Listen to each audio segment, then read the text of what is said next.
सो देखो बेटा जी, कल आपां बायो-सैवर्ट्स लॉ के बारे डिस्कस किया सी कि एक्चुअली बायो-सैवर्ट्स लॉ सानू हेल्प करता to calculate magnetic field intensity due to small current element.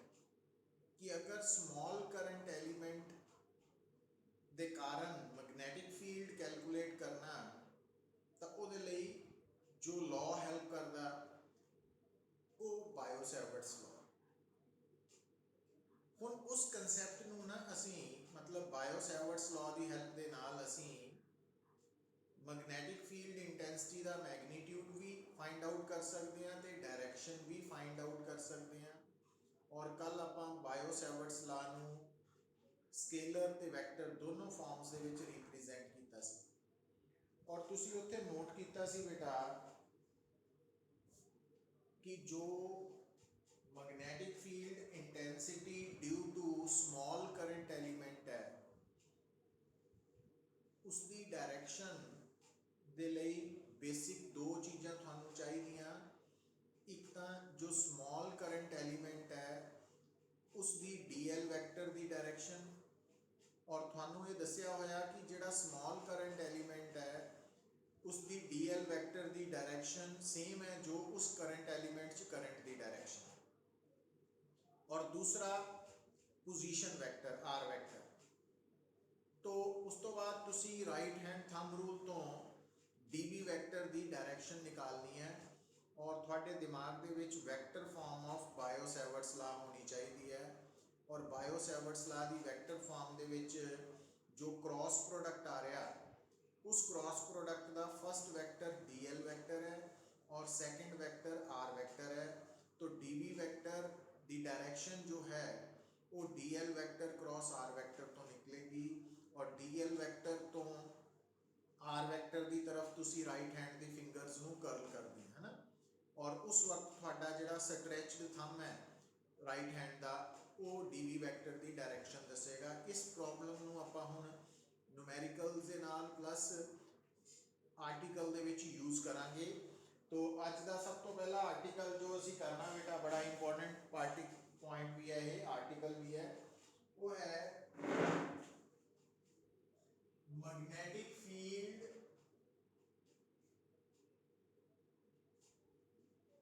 Eight the centre of current carrying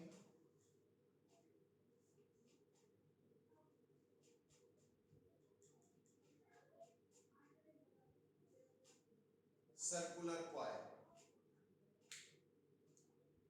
देखो बेटा हुण ये जो magnetic field at the centre of current carrying circular coil, हुण इस टॉपिक के हैडिंग ने थानू की क्लीयर करता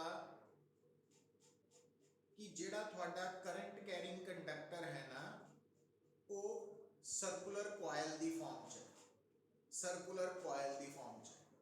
ਇਹਦਾ मतलब सब तो पहला तुसी की करोगे सर्कुलर कॉइल ड्रॉ करोगे बेटा। तो first of all draw circular coil.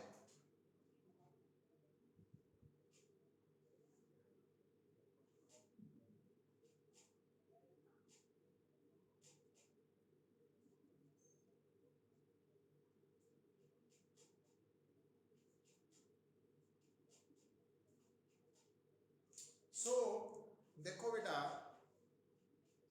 ये जो सर्कुलर कॉइल है उसका सेंटर एज्यूम कर लिया ओ, रेडियस एज्यूम कर लिया कैपिटल आर और करंट आई एज्यूम कर लिया सर्कुलर कॉइल।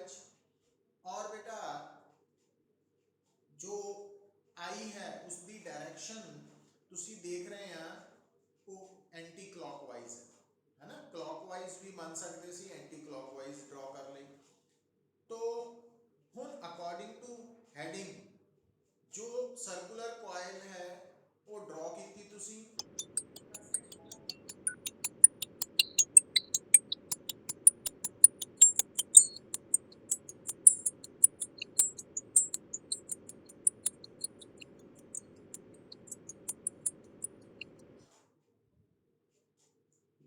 मैं जाया वां किथे ਉੱਥੇ ਸ਼ੁਰੂ कल जाएंगे ना ਉਹ ਕੱਲ ਫੇਰ ਸਾਰਾ ਦਿਨ ਖਰਾਬ ਹੋ ਜਾਣਾ ਨਾ ਤੂੰ ਹੁਣ ਚੱਲ ਜਾਣਾ ਤਾਂ ਘੰਟੇ ਦਾ ਕੰਮ ਆ फोन किया उन्होंने की ਕਿੰਨਾ कहता 5 ਵਜੇ ਤੱਕ ਓਪਨ पे आ जा मैं ਆਹੋ ਕਿੰਨਾ ਆ ਜਾਓ ਭਾਜੀ ਨੂੰ ਜਾਣਾ जाया ਮੈਂ आराम से जाए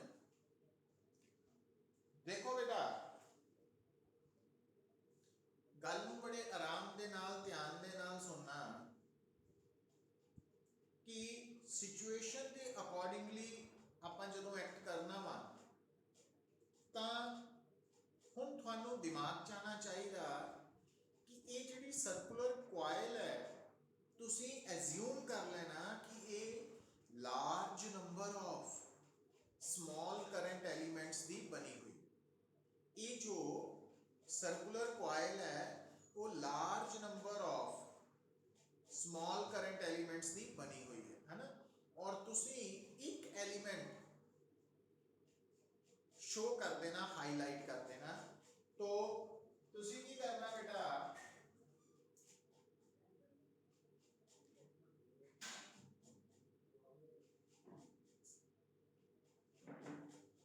स्मॉल करंट एलिमेंट हाईलाइट करता ਜਦੋਂ बेटा तुसी ये स्मॉल करंट एलिमेंट हाईलाइट किया AB तो अगला स्टेप की हुंदा बेटा भी जेड़ा स्मॉल करंट एलिमेंट है ना ਉਹਦੇ सेंटर तो पॉइंट ऑफ ऑब्जर्वेशन हुण बेटा इस हेडिंग को ध्यान नाल पढ़ो सुनो देखो ਤੁਹਾਨੂੰ ਕਿਹਾ ਜਾ ਰਿਹਾ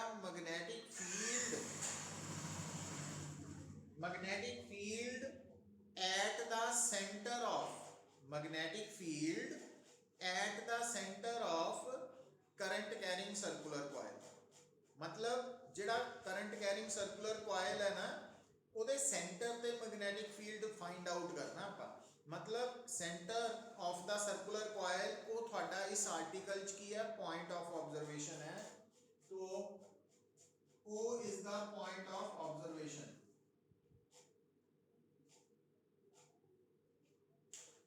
ਹੁਣ बेटा ਜਿਹੜਾ ਤੁਹਾਡਾ O पॉइंट है पॉइंट ऑफ ऑब्जर्वेशन है ना सेंटर ਤੇ है तो ਹੁਣ ਜਦੋਂ ਤੁਸੀਂ करंट कैरिंग सर्कुलर कॉइल के ऊपर स्मॉल करंट एलिमेंट हाईलाइट करता तो अगला स्टेप की है कि तुसी उस स्मॉल करंट एलिमेंट के सेंटर तो पॉइंट ऑफ ऑब्जर्वेशन ते पोजीशन वेक्टर ड्रॉ करना तो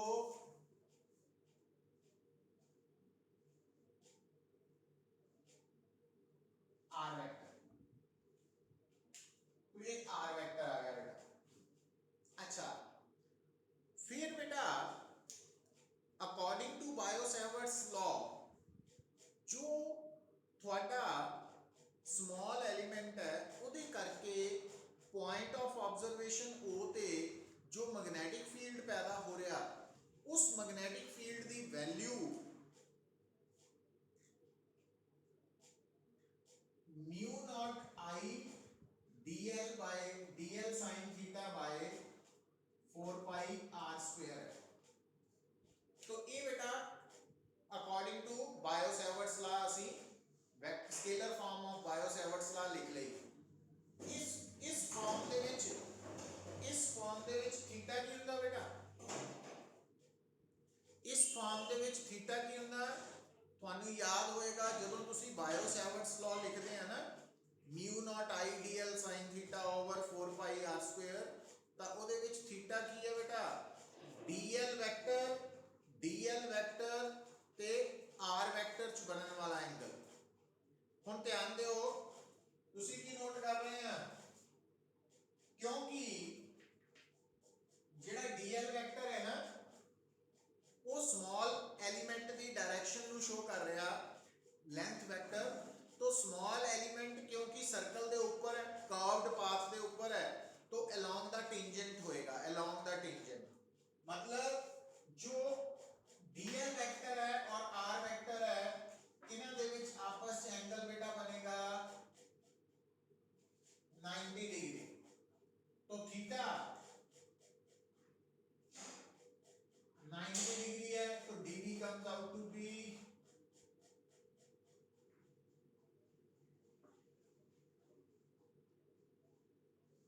अगला स्टेप देखो बेटा, जो स्मॉल आर है, स्मॉल आर की रिप्रेजेंट कर रहे हैं।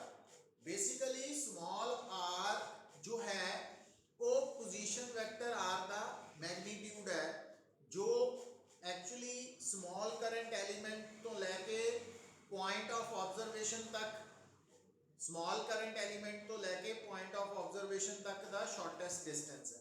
हुण थोड़ा जिहा लॉजिकली देखो बेटा कि आ जो आर वेक्टर है, this r vector, small r vector, ਇਹਦਾ मैग्नीट्यूड कितना वा बेटा, ये सर्कल दा रेडियस है। तो here r is capital R, क्योंकि जो r वेक्टर दा मैग्नीट्यूड है दैट इज स्मॉल r, और स्मॉल r कितना आ रहा, this is the small r means magnitude of r vector, और r वेक्टर दा मैग्नीट्यूड सर्कल दा रेडियस है। तो dv comes out to be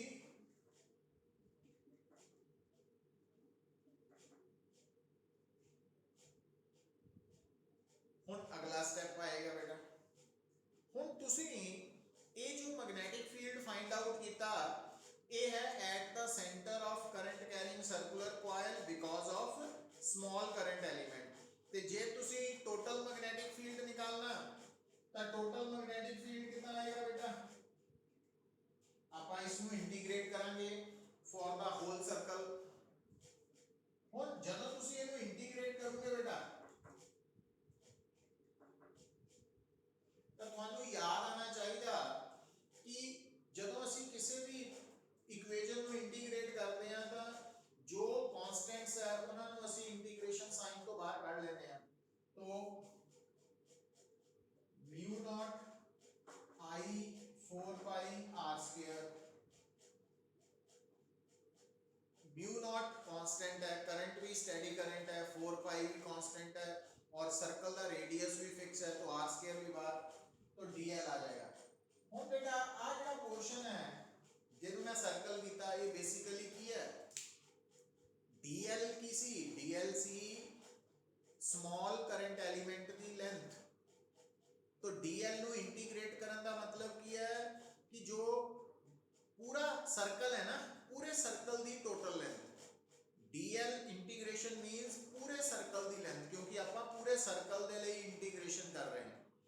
तो हुण डीएल इंटीग्रेशन का मतलब पूरे सर्कल की लेंथ, पूरे सर्कल की लेंथ की है उसका सरकमफ्रेंस, और सरकमफ्रेंस के बराबर है बेटा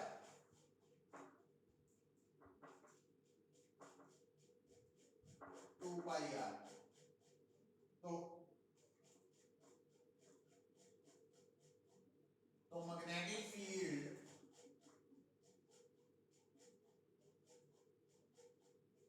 magnetic field at the centre of current carrying circular coil, the formula आ गया mu not I by 2r। Mu nought magnetic permeability है, I current flowing through the circular coil है, कैपिटल आर सर्कुलर कॉइल दा radius है। तो अज तो बाद बेटा जदों भी सानू कोई कहेगा find the magnetic field at the centre of current carrying circular coil, ਤਾਂ ਤੁਹਾਡੇ ਦਿਮਾਗ 'ਚ ਕਿਹੜਾ ਫਾਰਮੂਲਾ ਆਣਾ ਚਾਹੀਦਾ, mu naught I by 2r। ਹੁਣ ਅਗਲੀ ਗੱਲ ਸੁਣੋ ਪੁੱਤ, ਅਗਲਾ ਪੁਆਇੰਟ ਇਹ ਹੈ ਕਿ ਇਹ ਜੋ ਫਾਰਮੂਲਾ ਹੈ,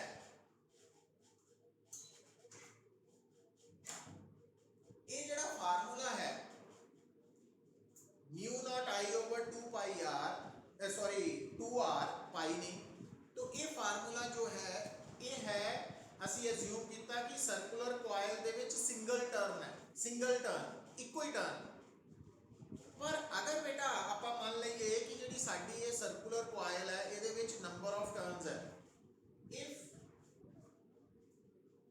n be the number of turns in the circular coil, तो टोटल मैग्नेटिक फील्ड क्या आ जाएगा n टाइम्स,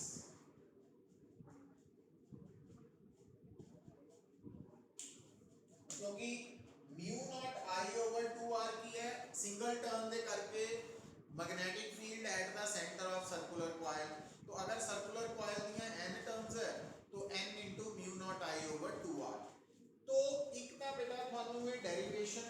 रिजल्ट डिराइव करना आना चाहिए।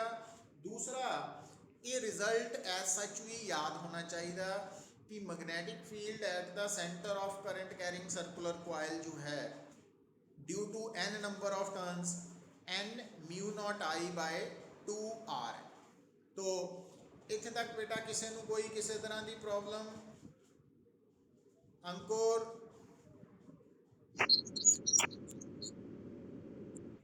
अनस्टेबल है, आवाज नहीं क्लियर कि वीडियो नहीं क्लियर?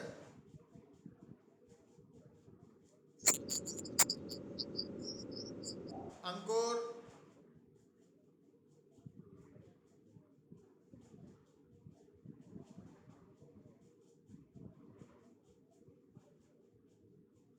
अर्शिया गर्ग, बेटा स्टेबल है कि अनस्टेबल है नेट? पहला खराब सी विच। चलो मैं रिकॉर्डिंग कर रहा लैक्चर की। अर्शिया गुलाटी,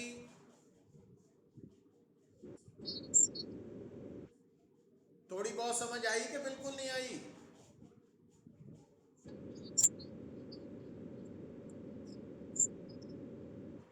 लक्ष्य,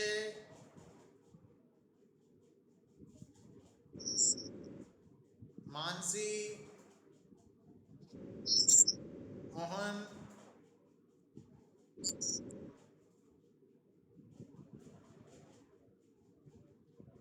देखो दोबारा मैं रिवाइज कर देना वा। देख लो एक बार बेटा, एक्चुअली इस टॉपिक ਦੇ ਵਿੱਚ ਅਸੀਂ कवर अप कर रहे हैं कि magnetic field at the centre of current carrying circular coil. तो सब तो पहला तुसी सर्कुलर कॉइल ड्रॉ करनी है। तो आ जी ग्रीन कलर दी है सर्कुलर कॉइल है। फिर बेटा तुसी ਇਹਦਾ सेंटर हो ते रेडियस कैपिटल R हाईलाइट कर देने हैं। फिर तुसी की करना, इस करंट कैरिंग सर्कुलर कॉइल के ऊपर स्मॉल करंट एलिमेंट हाईलाइट कर देना AB। हुण जिहड़ा स्मॉल करंट एलिमेंट है ना AB, क्योंकि ये सर्कल के ऊपर लाई कर रहा, तो इसके DL वैक्टर की डायरेक्शन की आएगी along the tangent to the circle.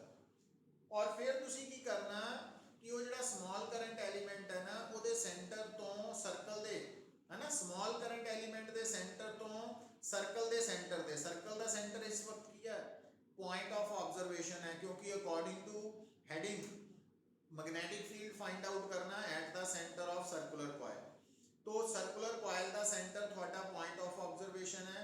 तो तुसी करंट कैरिंग सर्कुलर कॉइल के ऊपर जिहड़ा स्मॉल करंट एलिमेंट हाईलाइट किया, ਉਹਦੇ सेंटर तो सर्कल के सेंटर वाल नूं R वैक्टर ड्रॉ कर देना। और वो R वैक्टर जो है स्मॉल R वैक्टर, वो DL वैक्टर के नाल एंगल बना रहा थीटा 90 डिग्री। तो ਇਹਦਾ मतलब बायो सैवर्ट्स लॉ की जो स्केलर फॉर्म है दिस वन, ਇਹਦੇ ਵਿੱਚ ਤੁਸੀਂ थीटा 90 डिग्री सब्स्टिट्यूट करना। और उस तो बाद जो स्मॉल r है बेटा, वो की ਹੁੰਦਾ, ਜਿਹੜਾ पोजीशन वेक्टर है ना, ਉਹਦੀ मैग्नीट्यूड की वैल्यू है। और थोड़े सिचुएशन च जो स्मॉल r है वो सर्कल के रेडियस के बराबर है। तो ਇਹਦਾ मतलब ਜਿਹੜਾ स्मॉल r वेक्टर है ना, ਉਹਦਾ मैग्नीट्यूड रेडियस ऑफ सर्कल है। तो वो ਆਪਾਂ ਇਹਦੇ ਚ पुट करता। और टोटल मैग्नेटिक फील्ड निकालने ਲਈ ਅਸੀਂ ਕੀ ਕਰ ਦੇਣਾ, ਇੰਟੀਗ੍ਰੇਟ ਕਰ ਦੇਣਾ। ਜਦੋਂ ਤੁਸੀਂ ਇੰਟੀਗ੍ਰੇਟ ਕੀਤਾ बेटा, ਤਾਂ ਜਿਹੜੀਆਂ टर्म्स, तो integration for the whole circle है, पूरे सर्कल ਲਈ है। तो ਜਦੋਂ ਤੁਸੀਂ इंटीग्रेट ਕੀਤਾ ਤਾਂ जो कांस्टेंट टर्म्स है वो ਆਪਾਂ इंटीग्रेशन साइन चो बाहर निकाल ਲਈਆਂ। तो DL अंदर रह गया ना। ਹੁਣ DL ਨੂੰ इंटीग्रेट ਕਰਨ ਦਾ मतलब है पूरे सर्कल की लेंथ, ਤੇ पूरे सर्कल की लेंथ है 2 पाई r सरकमफ्रेंस के बराबर। तो वो बेटा आप सब्स्टिट्यूट करके सॉल्व करके आंसर निकाल लें। तो ये मैग्नेटिक फील्ड है at the centre of current carrying circular coil when coil has only one turn, इक्को टर्न है। पर जे कॉइल दे which capital N number of turns है, तो फिर मैग्नेटिक फील्ड आ जाएगा n टाइम्स मैग्नेटिक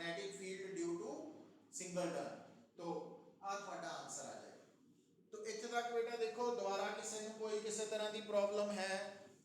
हरजशन, थोड़ा आइडिया हो गया? और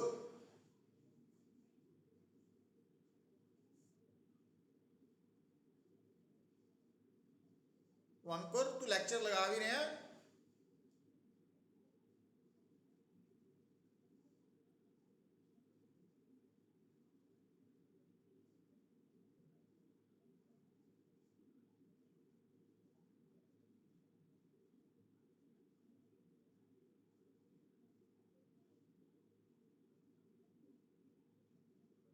ओके बेटा, देखो भाई, ਹੁਣ देखो दोबारा सुनो गल नूं। ਹੁਣ बेटा ये एज ए आर्टिकल भी इंपॉर्टेंट है और न्यूमेरिकल पॉइंट ऑफ व्यू तो बड़ा इंपॉर्टेंट टॉपिक है। ਇਹਨੂੰ ਹੁਣ ਧਿਆਨ ਨਾਲ ਸੁਣਿਓ ਪੁੱਤ। ਹੁਣ ਜਦੋਂ ਅਸੀਂ ਕਰੰਟ ਕੈਰਿੰਗ ਸਰਕੂਲਰ ਕੋਇਲ ਦੀ ਸੈਂਟਰ ਤੇ ਮੈਗਨੈਟਿਕ ਫੀਲਡ ਕੈਲਕੂਲੇਟ ਕਰਨ ਦੇ ਫਾਰਮੂਲਾ ਦੀ ਗੱਲ ਕਰਦੇ ਆ, ਉਹ ਸਾਡੇ ਕੋਲ ਆ ਚੁੱਕਾ capital N mu not I by 2r। ਹੁਣ दूसरा पॉइंट बेटा ये है कि इस मैग्नेटिक फील्ड की डायरेक्शन किस तरफ है, किस तरफ डायरेक्शन है। तो तुसी लिख सकते हैं कि direction of magnetic field at the center of current carrying circular coil can be determined direction of magnetic field at the center of current carrying circular coil can be determined by using right hand thumb rule। according to this rule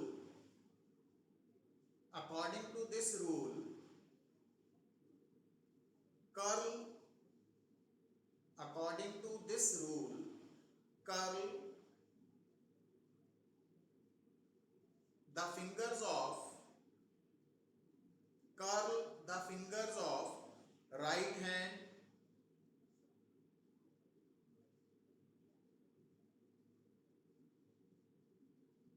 in the direction of current,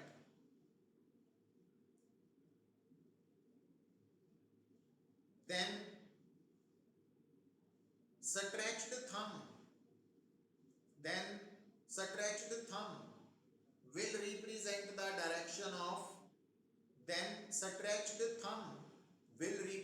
the direction of magnetic field at the center of current carrying circular coil।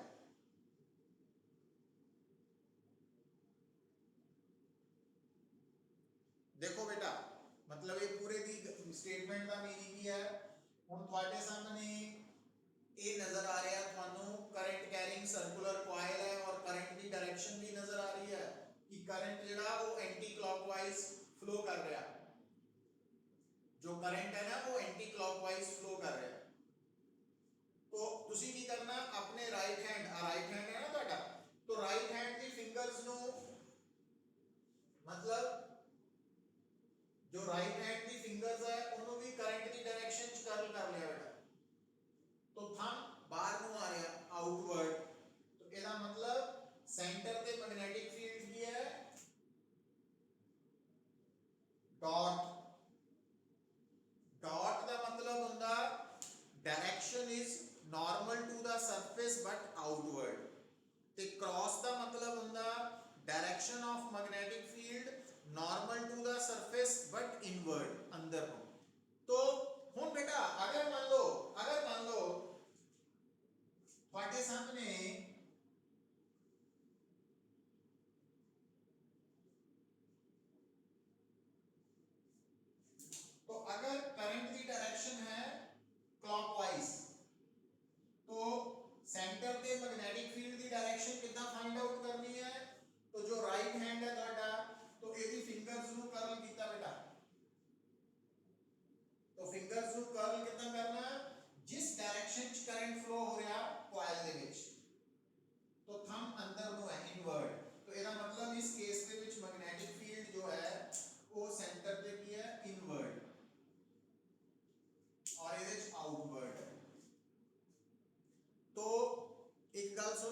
Circular coil ਦੇ plane ਦੇ perpendicular ਹੋਏਗੀ, either inward or outward. ਉਹ depend ਕਰੇਗਾ ਵੀ current ਦੀ direction clockwise ਹੈ ਕਿ anti clockwise. ਹੁਣ ਤੁਹਾਨੂੰ ਕਰੰਟ ਐਂਟੀ ਕਲੌਕਵਾਈਜ਼ ਨਜ਼ਰ ਆ ਰਿਹਾ ਤਾਂ ਤੁਹਾਡੇ ਅਕੋਰਡਿੰਗਲੀ ਤੁਸੀਂ ਕੀ ਕਰਨਾ, ਆਪਣੇ ਰਾਈਟ ਹੈਂਡ ਦੀ ਫਿੰਗਰਸ ਨੂੰ ਕਰੰਟ ਵਾਂਗ ਕਰਲ ਕਰਕੇ ਦੇਖਣਾ।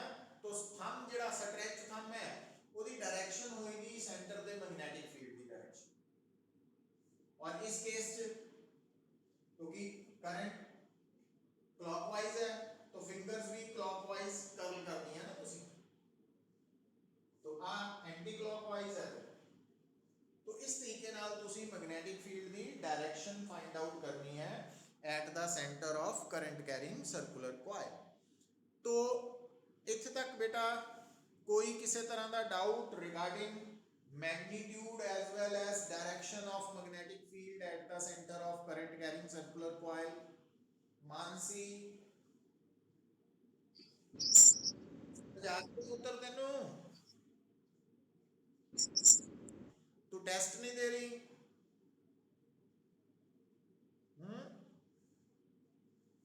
मानसी टेस्ट नहीं देता तू?